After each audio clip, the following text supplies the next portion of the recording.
নির্বাচনে অংশগ্রহণ করব নির্বাচনের পরিস্থিতির উপরে।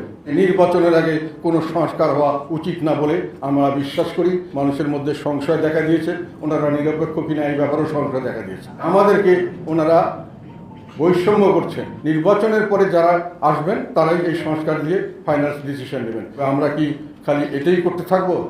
আন্দোলন করব, সরকার পরিবর্তন করব, আবার নতুন সরকারের করবো, আন্দোলন করব, আবার তাহলে দেশ কোথায় যাবে? আপনারা কোনো সংস্কার করেন, আমরা মনে করি এটা সঠিক হবে না। জনগণ এটা দেয়নি, এবং রাজনৈতিক দল বলতে যারা গিয়ে সমর্থন দিবেন তারা কতটুকু এই সংস্কারের পক্ষে তাদের সমর্থন তাদের জনগণ দিবে সেটাও তারা জানেন না। কাজে নির্বাচনের আগে কোনো সংস্কার হওয়া উচিত না বলে আমরা বিশ্বাস করি, এবং আমি মনে করি বেশিরভাগ যারা জনমত পুষ্ট রাজনৈতিক দল তারাই আমার সঙ্গে একমত হবেন। এবং যেহেতু এই এখন যেটা সংস্কার করবেন, যদি পরবর্তীতে এই সংস্কারগুলি জনগণের পক্ষে না হয়, জনগণ যদি এরা বিপক্ষে অবস্থান নেন, তাহলে এটা থাকবে না। এটা নিয়ে আরেকটা জটিলতা সৃষ্টি হতে পারে। কাজে যে ম্যান্ডেট জনগণ দেয়নি সেই ম্যান্ডেটে যাওয়া উচিত হবে না আমাদের বিশ্বাস।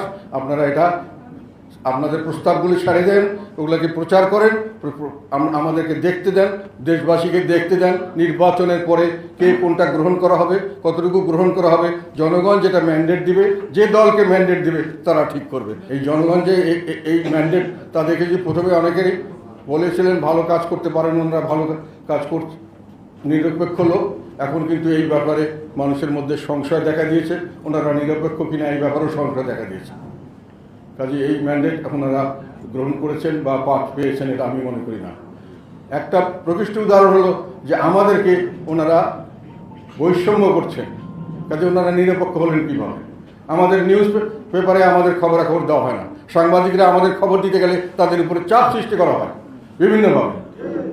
তাহলে ওনারা নিরপেক্ষ কেমন করে হলেন?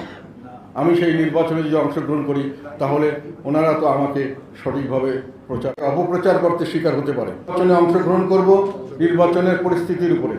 যদি আমাদেরকে সেই ধরনের কোনো পরিস্থিতির শিকার হতে হয় যেখানে লেভেল প্লেইং ফিল্ড হবে না, যেখানে নির্বাচনের নামে একটা একতরফা নির্বাচন হবে এবং অংশগ্রহণ করে আমি শুধু তাদেরকে একটা বৈধতা দেব, এই ধরনের নির্বাচনে আমরা অংশগ্রহণ করব না। আমাদের সঙ্গে ওনারা আমাদেরকে ডাকেননি, আলোচনা হয়নি। তবে আমাদের সঙ্গে আলোচনা হলে আমরা এটাই বলবো যে সংস্কারগুলো আপনারা প্রকাশ করেন।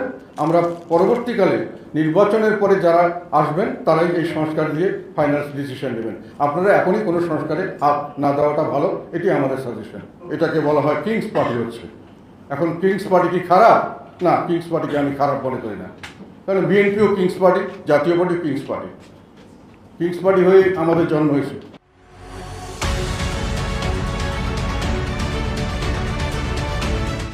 এবার হয়তো দীর্ঘদিন সংগ্রাম করে শেখ হাসিনাকে উৎখাত করতে হয়েছে, কিন্তু এর পরবর্তীকালে যদি একই ধরনের কারণে সরকার পরিবর্তনের কোনো রকম ডাক আসে, খুব বেশি দিনের হয়তো সময় লাগতে পারে।